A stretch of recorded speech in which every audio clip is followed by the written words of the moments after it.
A foreigner from a poor country came to Grand Rapids and had a cultural shock noticing how Americans speak with such confidence about the future. People plan for years in advance with such confidence and security that it was shocking for this person. Coming from a poor country where you cannot plan even for the next day, given the permanent uncertainty in terms of food, housing, and political stability in his country, it amazes anyone to hear the security with which Americans speak. Certainly about Certainty about the future is in the DNA of the country. Politicians speak as if they could determine the future of their own country and of the world. News media repeat the same optimism, and even churches plan as if they own and control events around them. Of course, individuals are part of such culture and have learned easily to live it and enact it. The words of James 4:13 to 16 capture well this national attitude. This is what James says. And now I have a word for you who brashly announce, today at the latest, tomorrow, we're off to such and such city for the year. We're going to start a business and make a lot of money. You don't know the first thing about tomorrow. You're nothing but a wisp of fog, catching a brief bit of sun before disappearing. Instead, James recommends, make it a habit to say, if the Master wills it and we're still alive, we'll do this or that. Today we're going to consider one of Jesus' parables that certainly inspired James in his words that I just read, and hopefully will help us to think twice next time we are living according to the spirit of our materialistic culture. The passage describes an extreme situation. And for many we could say, I am not that person. But we all will do well to examine ourselves and be vigilant because of the seriousness of the issue presented here. The seeds may be planted, and one day you will find them grown big. It is the parable of the rich fool in Luke 12, verses 12 to 31. Someone in the crowd said to Jesus, Teacher, tell my brother to divide the inheritance with me. Jesus replied, Man, who appointed me a judge or an arbiter between you? And then he said to them, Watch out. Be on your guard against all kinds of greed. Life does not consist in an abundance of possessions. And he told them this parable. The ground of a certain rich man yielded an abundant harvest. And he thought to himself, What shall I do? I have no place to store my crops. And then he said, This is what I'll do. I will tear down my barns and build bigger ones, and there I will store my surplus grain. And I'll say to myself, You have plenty of grain laid up for many years. Take life easy, eat, drink, and be merry. But God said to him, You fool, this very night your life will be demanded from you. Then who will get what you had prepared for yourself? And Jesus concluded, This is how it will be with those who store up things for themselves, but are not rich toward God. This is the word of the Lord. Let us read closely some details from the story. The reason for the parable. Jesus was called to decide a judiciary issue, a fraternal dispute. Apparently, to do justice. Tell my brother to divide the inheritance with me. But Jesus refuses such a role, and at the same time discerns a deeper issue in the heart of this man and draws a lesson for everybody, including us. Jesus says, "Watch out! Be on your guard against all kinds of greed. Life does not consist in an abundance of possessions." The first thing we notice is a call to vigilance. Watch out. Be on your guard. The issue at hand is serious enough for everyone to have a vigilant attitude. The image of this word is of a vigilante who watches carefully in case the enemy attacks the city. It is a life and death call. Jesus is saying, watch out because your life depends on this. Jesus calls us to stop and reflect on our everyday life, our deep commitment, our dreams, values, and relationships. Jesus' call is to have permanently our eyes open. As a good gardener, we need to detect and uproot the weeds before they ruin our garden, our lives. In the Gospel of Matthew, Jesus makes of greed a central part of the Sermon on the Mount and describes it as a god, mammon. Also, Paul in Ephesians and Colossians describes greed as idolatry. Says Paul, "For of this you can be sure, no immoral, impure, or greedy person, and such a person is an idolater, has any inheritance in the kingdom of Christ and of God." Almost the same words in Colossians.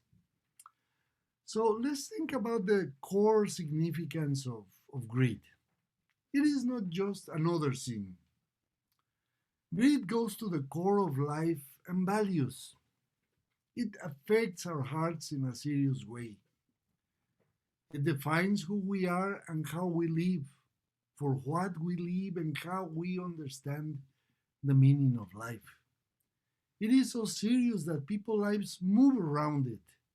It is a god and is a powerful one. There is a very interesting book called I Buy, Therefore I Exist. And the book and the title captures very well this idea that Jesus spoke in this passage. The abundance of possessions defines our personhood, our value as human beings, is central to our identity. I remember one time I was in a Bible study in Philadelphia, and one of the guys there in the meeting wanted us to pray and give thanks to God, and these are the words that I remember that he mentioned. He said, "I got approved today to have a credit card. Now I am a real person." And that stuck in my mind because in many ways it represents this attitude towards our society. I'm sure you know persons who suddenly got a lot of money and their lives were transformed. From simple people, now they have a great importance. The same is true, and I have known people who used to have a lot of money, lost it, and with it, they lost their value as persons. They became totally different person, even ashamed to show themselves in public. Isn't this a central characteristic of our culture? Isn't this a sacred value? We work to have money, we use money to consume, and we consume to be somebody, to be a real person. But then the words of Jesus come to us and remind us life does not consist in an abundance of possessions. Nevertheless, our value and significance in our society depends on our credit history. As far as we are good, tamed, and avid consumers, we are valuable for society. Otherwise, we do not exist. Everything that we hear and see is oriented to create needs in us and to make us good consumers. We are shaped daily and experience a powerful transformation. We are changed from citizens to become city clients. So Jesus tells this story to help us orient our lives towards Him. And this is the story. The man or woman in the story, we don't want to exclude anybody, represents an extreme character. But we must be careful not to dismiss such presence and traits in ourselves. Okay, from the text we learn that this was a rich person and possessed large pieces of land. Also, this person experienced an excellent year and collected an abundant harvest. It was a good time that brought prosperity in a surprising way. More significant is the fact that in his universe of meaning, in his world inside his mind, there was just one reality: himself. There is no mention of God. Thanks God for the good harvest that comes and that is not the fruit and goes beyond of human capabilities. There is no family for this man. They do not appear in his consciousness. He doesn't think in the workers who labor the fields or the community of which he was a part. No idea of poor or needy people. Nobody but himself. And pleasure was his goal, and now he's able to live it. You made it. But then, after the description, comes Jesus' brief but poignant lesson. You fool, this very night your life will be demanded from you. Then, who will get what you have prepared for yourself? And Jesus closes. This is how it will be with those who store up things for themselves, but are not rich towards God. Let's think about these words of Jesus. The highly costly foolishness of this man. The word fool that is used in this text refers to a person lacking of good judgment, prudence, common sense. It's a person who thinks and lives as if he or she could control life and death, as if he was a god. And we should wonder what leads a person to think that she or he can determine the future and plan ahead for it. Probably in a culture where everything can be bought and sold, we somehow imagine that we can buy an insurance against death. Or worse, we don't even think about its imminence and reality. In the biblical world and life view, death is always a sobering and instructive reality. For example, Psalm 90, verse 12, is an example that in the face of death, life can gain new meanings.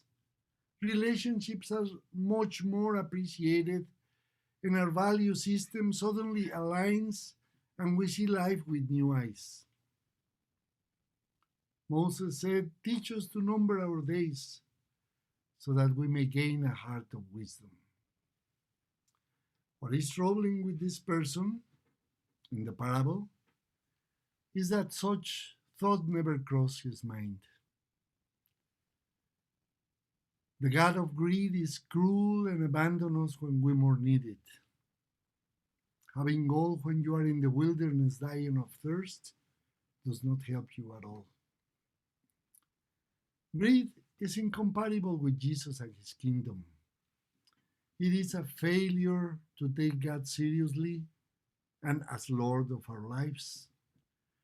No matter how much we proclaim a sovereign Lord, if in our deepest self we trust in money, bitcoins, savings, and investments, we are not trusting the God of the Bible. Another observation: to be rich toward God has a very clear meaning in Luke's Gospel, actually in the next section that we just read the parable.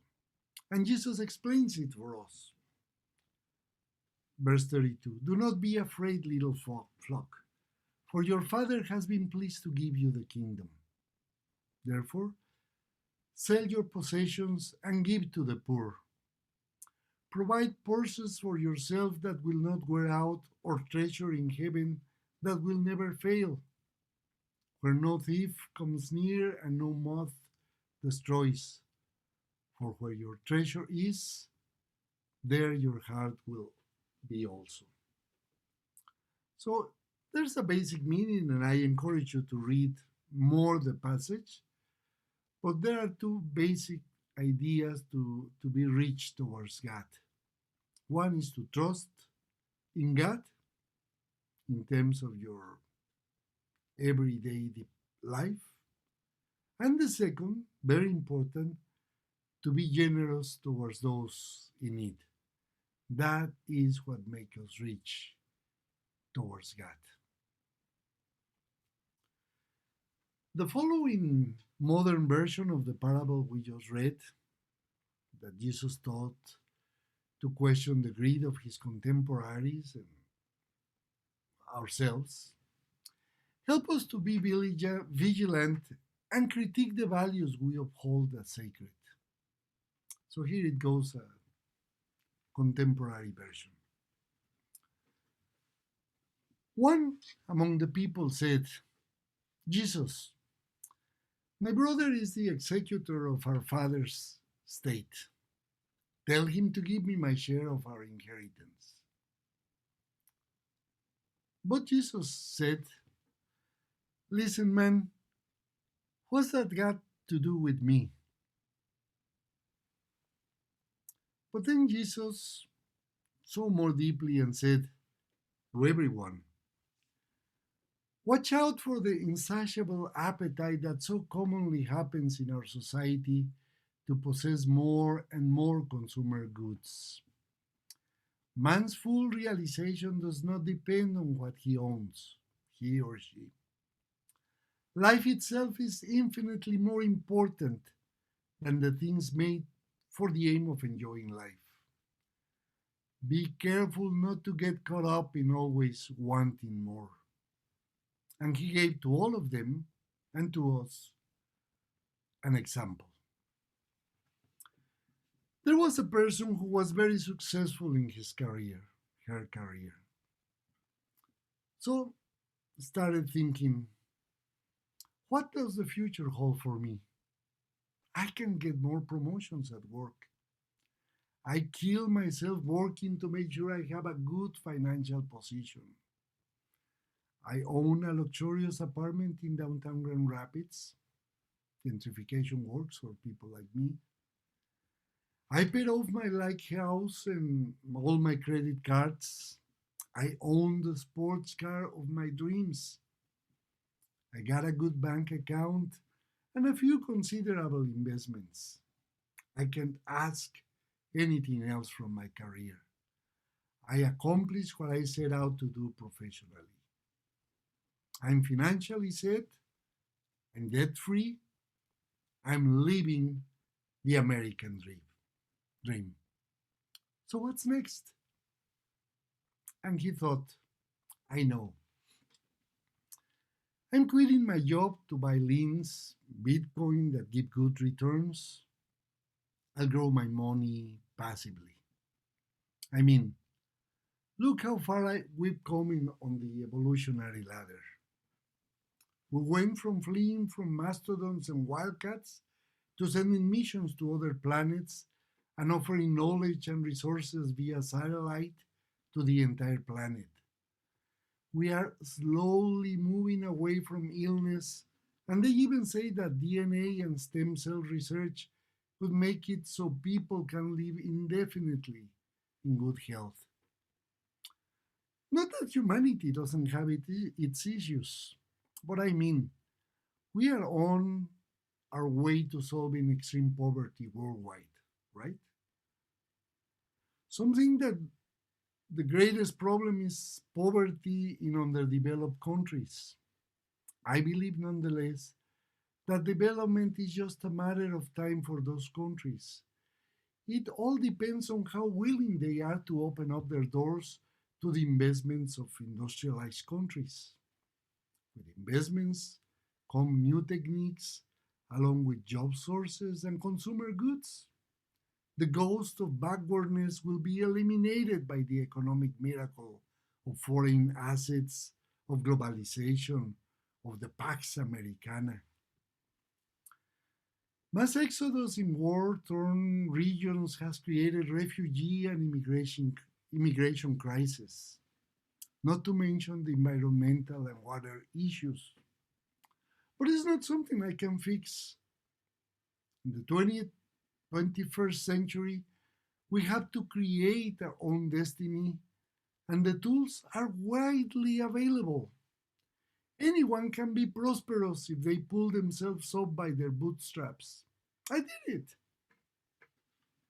Anyhow, after a few years of buying liens, I'll wire my earnings to Cayman Islands, and then I'll tell myself, pal, you got enough to live a good life. Chill out. Take it easy.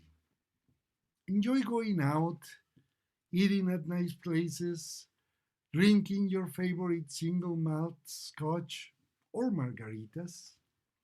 Hang out with your friends, travel, play golf alone. Yeah, I'll attend the Cannes Festival, the Olympic Games, and the World Cup. I'll ride my RV cross country, sail my yacht, travel the world. Plus, I'll have lots of time for myself and Netflix. But God told him, you fool, there are several things you are ignoring. Don't you know that every decision you make has global implications? Liens are people's student and medical debt. Those mass migration events are caused by proxy wars waged between countries like yours. Driving around on a house-sized vehicle for fun is polluting the planet. I could remind you political changes that can strip you away from everything overnight. Remember the crash of the stock market in 2008? Don't you know it can and will happen again? I could also tell you about the gradual depletion of natural resources, global warming, and the expiration date on our planet if we do not stop worshipping Mammon. Do I need to remind you how a small virus alters the whole planet and kills millions of people? How it paralyzes nations and economies? Did you learn anything from the coronavirus pandemic? But let's talk about you. On this very night, you're going to die. And all your staff and all your cash, who is going to be for? You have not future, pal. Your dreams just now became your worst nightmare. And Jesus concluded, That's what happens to a person who is a slave to consumerism, and they end up poor in the eyes of God.